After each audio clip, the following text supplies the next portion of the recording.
Bom, vamos lá, o nosso Quinta Pauta está começando e o Quinta Pauta de hoje a gente vai trazer esse assunto aqui, né?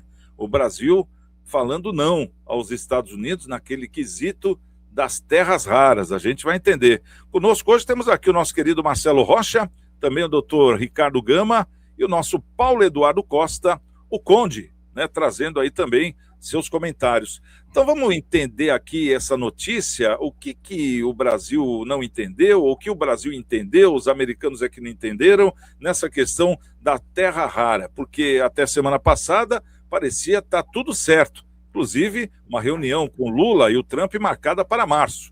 Não foi cancelada a reunião, mas o assunto com certeza vai mudar e o tom da conversa também. O governo do presidente Lula decidiu rejeitar a proposta apresentada pelos Estados Unidos sobre o setor estratégico de terras raras, minérios fundamentais para a indústria de alta tecnologia, defesa e transição energética. A avaliação do Palácio do Planalto é clara. O projeto limita a soberania do Brasil, compromete a autonomia sobre suas próprias reservas minerais e cria uma relação desigual, favorecendo exclusivamente os interesses americanos. Semana passada, o governo do presidente Donald Trump apresentou cerca de 50 países essa mesma proposta de criação de uma aliança internacional para reduzir a dependência global da China no mercado de terras raras. Em termos diretos, a Casa Branca propôs o seguinte, veja bem, países como o Brasil, que reservassem suas jazidas prioritariamente para o mercado americano, que houvesse um compromisso de não privilegiar a China no comércio desses minérios. E os governos que aceitem mapear suas reservas e repassar todos os dados estratégicos para os Estados Unidos. E se fosse criado um sistema de controle de preços e regras comuns de acessos às reservas. Ou seja, os Estados Unidos queriam garantir o suprimento, enquanto os países fornecedores ficariam limitados ao papel de exportadores de matéria-prima, nada mais. Para o governo brasileiro, a proposta não faz sentido. A leitura em Brasília é o seguinte: o poder de barganha está com quem tem os minérios, não com quem quer comprá-los. O Brasil não aceita ser apenas um fornecedor bruto, enquanto outros concentram tecnologia, valor agregado e lucros. O modelo apresentado repete uma lógica histórica de dependência considerada ultrapassada. Um interlocutor do governo foi direto: não estamos desesperados. Se os Estados Unidos é quem precisa desses minerais, então não estamos desesperados. A Argentina e outros 13 países já sinalizaram adesão a esse pacto. O Brasil, porém, decidiu ficar fora e buscar um caminho próprio. Para o Planalto, o setor mineral será tão estratégico nos próximos anos que os investidores terão que aceitar relações mais equilibradas, respeitando os interesses dos países que detêm as reservas. O Itamaraty trabalha com uma alternativa clara: um acordo bilateral, não um pacto global imposto, investimento no Brasil para processamento dos minérios em território nacional, geração de empregos, transferência real de tecnologia para o Brasil, manutenção do direito de impor barreiras à exportação, se necessário, e garantia de que o Brasil não seja apenas um elo frágil nessa cadeia. A ideia é simples: se os Estados Unidos querem os minerais, vão precisar investir aqui, e não apenas levar a riqueza embora. O governo brasileiro admite que o assunto será tratado no encontro entre Lula e Trump, previsto para março na Casa Branca. O Brasil está disposto a conversar, mas não nessas bases. Além disso, Brasília deixou claro que não vai aceitar usar terras raras como moeda de troca para a retirada de tarifas impostas a produtos brasileiros consideradas injustificadas pelo Itamaraty. Olha, então agora a gente vê aqui uma composição bem clara, né, de que o Brasil não aceitou essa proposta aí dos Estados Unidos. Ô, doutor Ricardo Gama, como é que fica? Você concorda, discorda, independente de lado político? Nós estamos falando de soberania, nós estamos falando de produto brasileiro sendo mandado para fora. Está certo o governo Lula de querer isso em troca ou não? O Brasil, desde sempre, nunca fez o dever de casa. Por exemplo, no refino de combustíveis, a parte do petróleo, O refinamento é todo feito no exterior, basicamente. A gente não investe em infraestrutura, a gente tem que investir em infraestrutura. Acontece que esse discurso é muito bonito, mas na prática nada ocorre. Até porque dizem que o petróleo é nosso, como as terras raras também são nossas, mas não implementam políticas de inteligência. Temos engenheiros extremamente capacitados, temos pessoas com muita visão, mas infelizmente a gente só fica com os commodities, exportando commodities e fazendo aquela negociação bem rasa. Acontece o que sempre aconteceu no Brasil, é de que vão negociar, vão colocar sempre um amigo do rei para poder fazer a intermediação, uma pessoa ali para poder fazer a exploração, a transposição de alguns minérios, algumas terras raras e vender. O que acontece é uma política que deve ser mudada, uma política de tecnologia. Temos o ITA, temos outros institutos também ali vinculados à USP, que têm inteligência para fazer. Nós somos autossuficientes na questão do álcool como combustível. A gente já falava de economia verde há muito mais tempo que os Estados Unidos. Esse pessoal não faz o dever de casa. O que falta para o Brasil é investimento em cérebro, em pessoas inteligentes, pessoas que façam a mudança. Só que a gente fica amarrado. Por exemplo, um cidadão quer fazer uma modificação num veículo para transformar num veículo melhor. Ele é sabotado. Aqui você não pode inovar, você não pode criar. Lá nos Estados Unidos as pessoas podem criar, podem fazer coisas diferentes. Tivemos o Gurgel aqui, um dos primeiros carros elétricos do mundo era da Gurgel. E a gente matou essa pessoa que tentou fazer a parte de automobilismo aqui no Brasil, a parte de fábrica de automobilismo, que matou, o Brasil matou porque não incentivou. O governo colocou abaixo do chão o Gurgel. Então a gente fica sempre ali com a orelha levantada, mas tem que negociar, mas eu creio que no fim vai ceder, porque sempre isso aqui fala mais alto. O nacionalismo desse pessoal que não tem o peito verde e amarelo é justamente isso aqui, é o dinheiro, como a gente sempre viu sempre.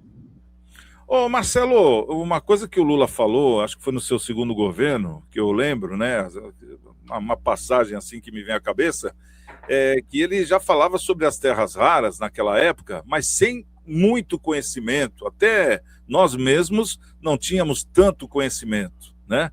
E ele falava, poxa, a gente manda tanta coisa lá para fora, os caras vêm aqui, pegam a nossa terra, aí a gente manda caminhões e caminhões de terra lá para fora, aí depois a gente compra aquele chipzinho desse tamanho aqui, vale mais do que aquela terra toda que a gente mandou para fora. Isso aí não pode, não sei o que e tal. O discurso parou aí. Agora a gente nota que existe uma necessidade dos americanos e que, pelo que a gente está vendo aqui no resultado, que a proposta foi mandada e foi rejeitada, né? Justamente por ser isso, a gente continuaria mandando aqueles caminhões de terra em troca de chipzinhos que vale mais do que aquela terra toda. Aí deram basta. Você acha que nesse ponto o Lula está certo ou não? Olha, o Lula está certo em valorizar o nosso produto, né? No caso, é um produto bruto. Eu acho ainda que se o presidente, né, que eu acho ele um incompetente, mas eu acho que nessa negociação ele tem que bater o pé mesmo e forçar aí os Estados Unidos, que tem um grande recurso a oferecer, recurso financeiro, a estabelecer as empresas de transformação, né, aqui no Brasil, para que transformem essas terras raras nesses chips. E dos chips, os produtos, minóbio, quinóbio, um monte de nome químico aí, que saiam daqui já os produtos acabados. E não saiam daqui a matéria-prima sai mais barata, né? Não gera emprego pujante, não gera tanta renda, não gera conhecimento, não gera tecnologia, não gera um monte de coisa. É isso que o Brasil faz há anos, muitos anos, e por isso que não se desenvolve no mesmo nível que outros países, às vezes até países pequenininhos se desenvolvem mais, porque desenvolvem o quê? O conhecimento, a tecnologia, né? E pegam os produtos, as matérias-primas em outros países que ficam lá, né? Vendendo, ferindo o seu meio ambiente, né? Para vender para os outros, e aí quem sofre, quem tem que preservar e tudo, é o país que vende a matéria-prima. Então, já que é para fazer, que vai ter que fazer, alguma coisa vai ter que fazer. Ou o Brasil faz internamente, ou o Brasil vende. Mas para vender, eu acho que tem que mandar se estabelecer, do mesmo jeito que ele faz lá, né? Olha, vamos taxar, então instala a sua empresa aqui. Pronto, então você quer terra rara? Então instala a empresa aqui, tranquilo, vamos negociar, queremos tecnologia, queremos aprender, queremos fazer, queremos não sei o quê. Porque o Brasil está 500 anos aí, até hoje. Né? O que eles fizeram com a terra rara? Diga aí, nada. Né? Incompetência. Manda tudo para fora, os outros lá crescem, a gente fica aqui, ó, fazendo, vamos ver o índio, vamos ver o coisa, vamos ver não sei o quê, vamos ver não sei o que lá, narrativa daqui, narrativa dali, narrativa da lá, e os outros crescem. Narrativa daqui, narrativa da lá, e os outros crescem. Cadê? Quer dizer, aí fica difícil, né? Aí desce uma ONG, a ONG se instala onde tem essas terras raras, recobre tudo, e aí vai vendendo, vai ser de pouquinho, e vai embora. Né? Então, está na hora de usar a inteligência, né? Traga o recurso para dentro, traga para cá, vamos crescer aqui, e daqui sai o produto. Nem que a empresa seja da China, Estados Unidos, seja do raio que o parta, mas o dinheiro tem que ficar aqui, o emprego aqui, a tecnologia aqui, o conhecimento aqui. Se vai para fora, acabou, gente. Aí ficamos sempre refém dos outros, né? A gente tem matéria-prima, vai produto. Aí você tem que comprar de volta o produto acabado, paga mais caro, né, do que saiu daqui. Bom, eu acho que o Lula tem que bater pé. O preço vai subir e tem que bater pé também para trazer a empresa para cá. E ponto. É negociação. E a regra da negociação pede isso. Faz o produto se valorizar. É justamente isso que parece que eles estão fazendo, viu, Marcelo? Agora parece que acordaram, né? Acorda, bicho preguiça. Acordaram, né, Conde? Porque cá entre nós, até hoje, a gente só fazia os outros felizes, como falou o Marcelo, falou muito bem, e a gente só ficava chupando o dedo. Essa que é a grande verdade. E também na geopolítica existem muito poucas brechas para que possamos negociar com países grandes. Quando a gente tem alguma brecha como essa, terras raras, a gente tem que saber negociar. Senão, vai tomar golpe, companheiro. Não tem jeito. Essa que é a novidade do negócio, que de novo não tem nada, né, Conde? Como é que você imagina, trazendo tecnologia, ensinando a gente a retirar a nossa terra e nós mesmos confeccionarmos os chips? Você acha que acordaria os americanos para uma outra seara? Opa, os caras estão querendo crescer. Então a gente tem que começar a meter bronca enquanto a gente está mais forte. Você acha que existe esse lado? Ou seja, é uma questão da gente se preocupar também em questão de guerra ou uma suposta invasão futura ou não? Não, em termos de guerra, não. Seria um absurdo a gente imaginar que alguém vai invadir o Brasil para pegar as terras raras. Mas é importante a gente esclarecer duas coisas. A Venezuela. Mas não tem nada a ver uma coisa com a outra. A Venezuela é porque tem muito petróleo e o Trump certamente quer roubar o petróleo, como ele fez com o Iraque. O Trump é um bandido, né? É um ditador de extrema direita, como eu já disse. Americanos não têm esquerda. Lá é direita e extrema direita, a direita é os democratas, a extrema direita são os republicanos, e o Trump tem essas ideias possessivas, idiotas, além de privatistas. É mais ou menos o que conduz. Ele quer pegar a Groenlândia, ele quer pegar o Canadá. Agora, qual é o interesse dos americanos no Brasil? Os dois maiores possuidores de terras raras, os 17 elementos que fazem parte das terras raras, é o Brasil e a China. A China, evidentemente, que consome já praticamente todo o seu potencial, e a China tem interesse em comprar esses minerais do Brasil.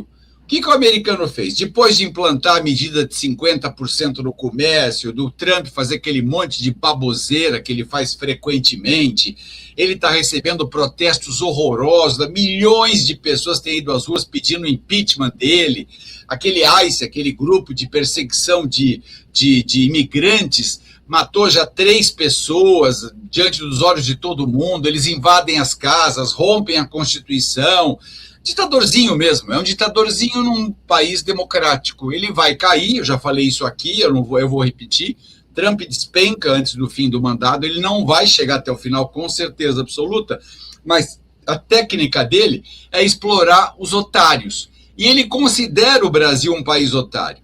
Só que, graças a Deus, o presidente da República e o atual governo falou, pera um pouco, o senhor acha, mas nós não somos, não. Pra você ter uma ideia, ele fez ofertas absolutamente absurdas.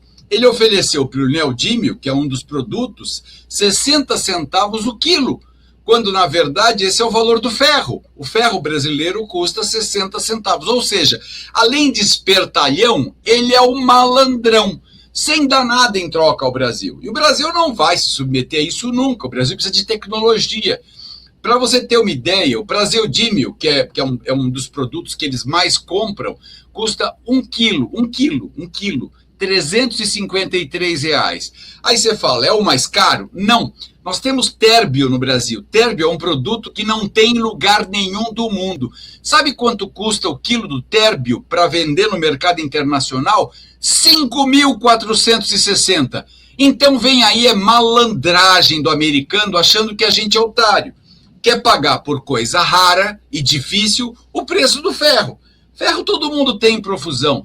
Agora, neodímio, praseodímio, térbio, não. É só o Brasil que tem. Fez muito bem o governo em colocar os pingos nos is, não ceder, e quem sabe agora em março, nessa pretensa reunião entre presidentes da República, o Lula tem aí uma moeda de barganha maravilhosa, porque ele vai autorizar certamente, mas em troca de tecnologia.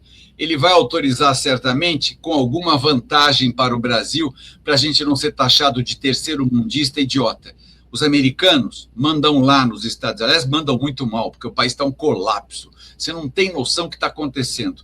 Além das pragas, além da gente na rua, além da droga que parece que contaminou as grandes capitais, né? Além desses protestos veementes contra as idiotices, esse escândalo do Epstein que ele está envolvido, Trump, com crianças. O cara é sujo, o cara é podre, o cara é um ser humano abjeto. Por isso que eu digo com muita clareza e sem medo de dizer, Trump é um idiota. Um grande idiota que chegou à presidência da República e não sabe usar o poder que tem em sua nação para defender os interesses de quem os apoiava. Porque ele perdeu boa parte desses apoios com as idiotices.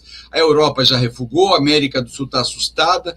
Mesmo essa invasão pequena, né, da Venezuela para sequestrar o ditador Maduro, isso caiu mal no mundo inteiro, porque o cara acha que ele é o dono do mundo, que ele faz o que ele quer, que os americanos mandam em tudo, e não mandam não. Eles mandam nos 50 estados deles, apenas e tão somente, e criam parceria com outros países. O que eles fazem, na verdade, é predar. Assim fizeram no Iraque e abandonaram, assim fizeram no Afeganistão e abandonaram, assim fizeram no Irã e abandonaram. Então a gente não cai mais nessa conversa de americano, não. Que eles que fiquem por lá e que o nosso governo saiba negociar isso com grandeza. Porque vender o térbio, que custa 5.460, eles ofereceram $1, é piada e de mau gosto. É com você, Santiago. Diga-se de passagem, do Iraque, do Afeganistão, eles foram praticamente expulsos, não é que eles saíram, né? Essa que é a grande verdade. Tanto que as imagens lá do Afeganistão, coisa triste, os próprios americanos lá tentando entrar no último avião, pendurado nas rodas, o povo que queria fugir do país também, quer dizer, foi uma coisa muito, muito forte, né? O doutor Ricardo, Estados Unidos precisando das terras raras, foi marcada uma reunião com Lula, agora em março, antes mesmo dessa tentativa de acordo, o Lula falando, o Lula não, o Trump, o Lula é um grande governante, eu gosto muito dele, ele repetiu tudo aquilo que falou na ONU, aquela coisa toda, mas agora parece que mudou, né? Ou seja, o Lula está fazendo como o Trump faz também, hoje fala uma coisa, amanhã fala outra, né? O que você acha que vai dar nessa reunião? Você acha que vai ter essa reunião? E caso tenha, os Estados Unidos vai conseguir na força esse acordo aí com o Lula das terras raras ou não? Então, Santiago, a gente vê muito que é colocado pela mídia, a gente não sabe os bastidores. Eu creio que eles vão se seduzir mutuamente, vão conversar, olha, eu tenho essa vantagem para você, eu tenho essa outra, então vamos conversar, vamos colocar um negócio mais equilibrado e vamos por esse caminho. Mas a política de governo, principalmente do governo Lula, não é uma política de engrandecimento da nação, não é. É uma política que a gente sabe que sempre tem os amigos aí envolvidos, as pessoas indicadas para poder fazer o certo comércio. Vimos um grande desempenho de uma empresa de proteína animal que cresceu bastante no governo Lula. Então, assim, o compromisso sempre que nós vemos nesse tipo de governo é a corrupção. A corrupção tem sempre. Você pode esperar que ano ou outro ano vai acontecer alguma coisa, vai ter um grande escândalo. Essa é a marca do governo Lula, infelizmente. mas eu creio que ele vai tentar fazer um acordo um pouco mais condizente, mas sempre com um viés daquilo que eu sempre falei, um viés de querer trazer algo para as pessoas que interessam ao governo. Infelizmente, o Brasil sempre viveu essa mesmice. Faltou o quê? Investimento, investir naquilo que é mais importante, na nossa cadeia produtiva, trazer empregos para cá. Será que a gente não tem engenheiro com capacidade de estudar as terras raras ou que já tenham um conhecimento e implementar um parque tecnológico para poder explorar isso? Se os chineses conseguiram, um povo que estava arrasado até pouco tempo atrás com o comunismo, conseguiu. A gente vê também Estados Unidos, que passou também por várias situações difíceis, e o pessoal o que fez? Importou mentes. Então, o pessoal veio da Alemanha, veio da Itália, veio também do Oriente, e o que faz os Estados Unidos grande é justamente a mão de obra de imigrantes. Imigrantes também na mão de obra braçal, efetivamente, mas na mão de obra da inteligência, do cérebro. Então, os Estados Unidos fez isso com maestria. O Brasil precisa fazer isso. Parar de ficar estacionado e construir uma política de beneficiar as riquezas que tem. Só aí a gente vai conseguir ter alguma coisa. Mas eles vão naquele blá blá blá, naquela conversinha na frente da gente, da mídia, mas atrás dos panos ali eles se conversam e se resolvem. Ô Marcelinho, só para a gente aí para os finalmente aqui, eu gostaria de saber uma posição sua, porque esse negócio das terras raras, quem começou a nos alertar sobre isso foi o Bolsonaro, no governo Bolsonaro. Ele que falava muito, olha, vocês não sabem o que nós temos aqui. Começou a falar tudo isso que o Conde falou. Temos o nióbio, temos isso, aquilo outro. São tudo terras muito raras que o mundo vai depender da gente. Isso sem falar nos fertilizantes também.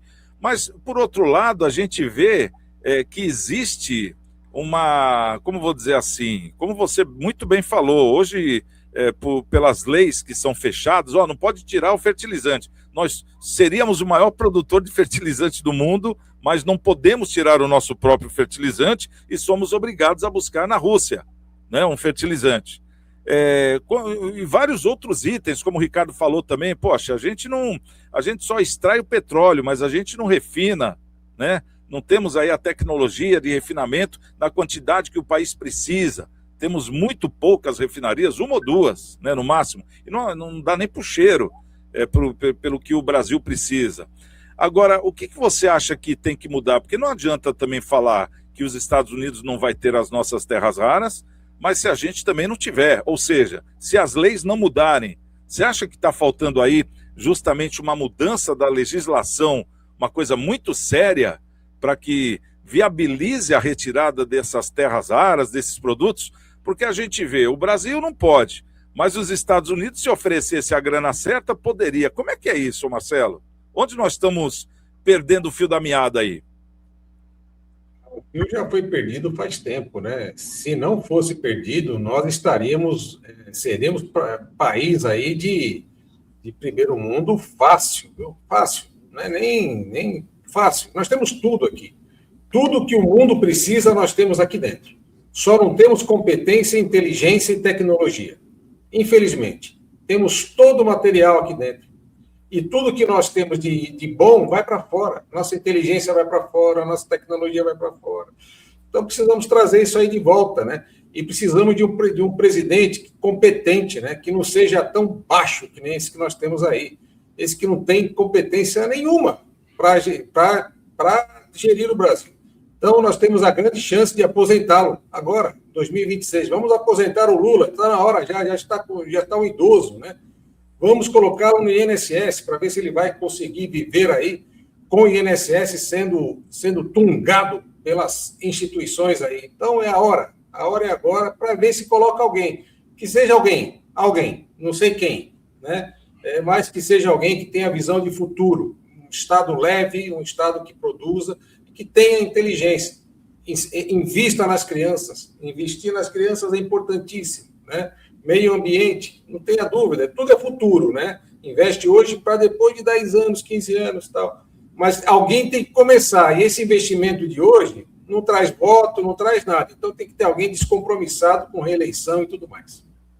Tá certo. Bom, vamos lá, trazendo aqui as nossas considerações finais, o último comentário aberto aí para tema livre, para os nossos convidados. Paulo Eduardo Costa, seu comentário final aí, fica à vontade. Muito obrigado pela presença. Me permita fazer uma outra cumprimento e abraço. Padre Cláudio Scherer é meu fã, gosto do trabalho dele. Padre Cláudio, obrigado pela qualificada audiência. O senhor nos deixou no ar até agora, nós estamos no ar até agora pela TV Serra do Mar, o que é uma honra. E quero aproveitar para cumprimentar o Padre Cláudio Scherer por ter sido indicado agora como vice-reitor da pastoral da nossa Universidade Católica. Parabéns, Padre Cláudio, o senhor tem muita competência e capacidade e receber os seus elogios aqui só me enche de orgulho.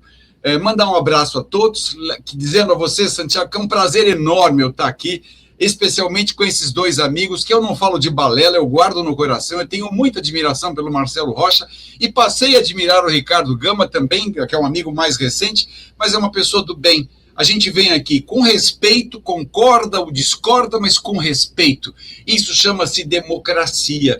Eu sempre que posso, passo dados oficiais para que a gente tenha um limiar do que está acontecendo. Como eu leio e pesquiso muito, e vocês não têm noção o que eu leio e pesquiso, eu sou alucinado pelo saber, eu estou sempre buscando a informação, e quando você me manda a pauta, até me perdoe, raramente eu leio, porque eu sei que já estou preparado para falar dela. Mas eu agradeço aos nossos telespectadores, agradeço a todos, agradeço a televisão que nos manteve até agora no ar, obrigado pelo carinho, abraço para o Padre Cláudio, parabéns a todos que assumiram aí a reitoria e a vice-reitoria da nossa Universidade Católica de Santos, da qual eu faço parte. Muito obrigado. Abraço, Marcelo, abraço, Ricardo, obrigado, Santiago Pérez, esse grande comunicador. Obrigado, querido.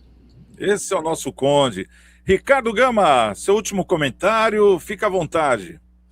Santiago, agradecer a toda a audiência, agradecer aos amigos debatedores, né, ao Marcelo Rocha, ao Homem que ama São Vicente, ao Grande Conde, que é um amigo, uma pessoa valorosa.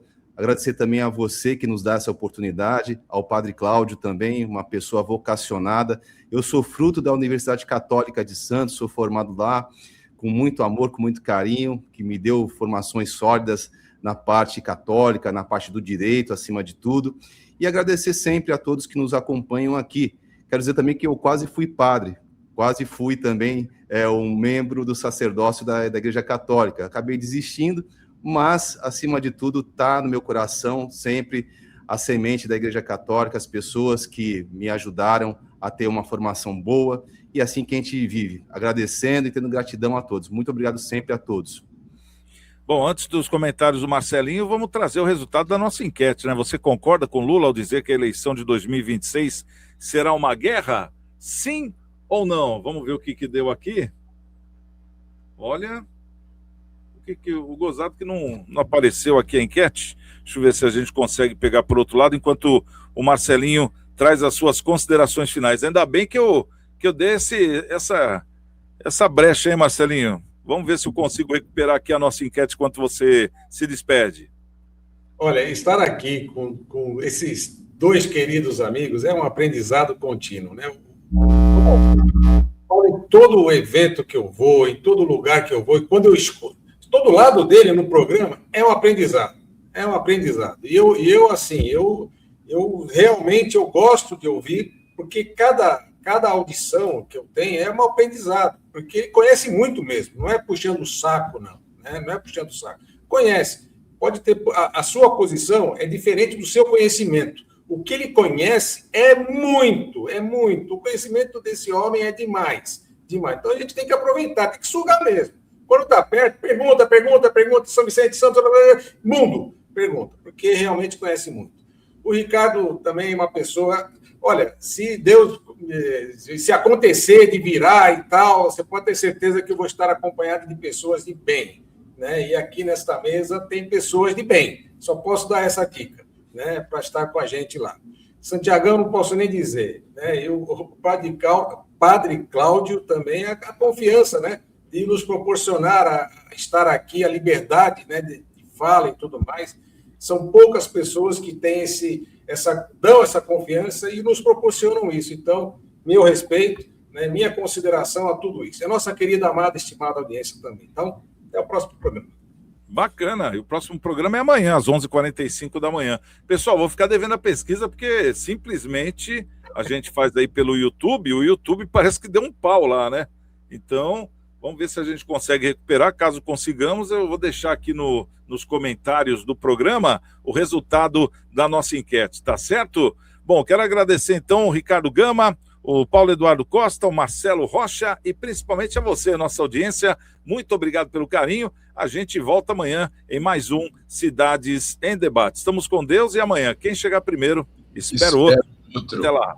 Aí.